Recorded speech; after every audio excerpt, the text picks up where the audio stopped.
How to price your products, an introduction to keystone pricing. With Amazon FBA, it's incredibly simple for anyone to set up an online business selling physical products. While a lot of internet marketing involves digital products, or ads being shown for sites that show other ads, at the end of the day, most consumers still want physical products. This is still where you are going to get the most revenue.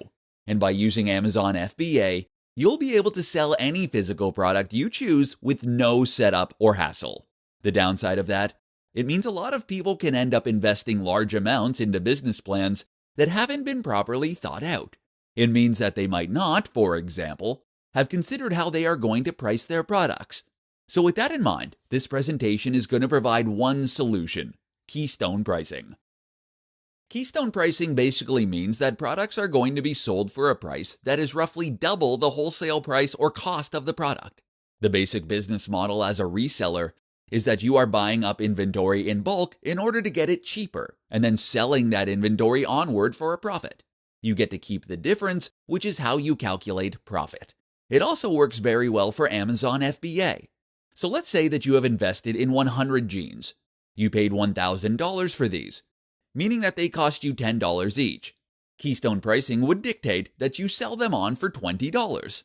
This in turn would help you to sell them at a reasonable price while still keeping a healthy profit. Why don't customers just buy for that price direct? Mostly because wholesalers will only sell in bulk.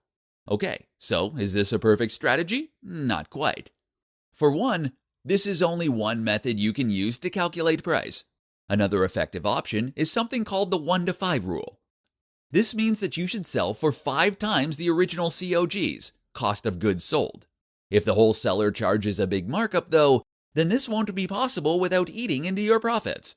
Then there is the issue of competition. What are the other companies selling their products for? Can you compete with them? What does the price tag you have added indicate about your product? And what about special deals and offers? Have you left room? These are all factors to consider when picking your price.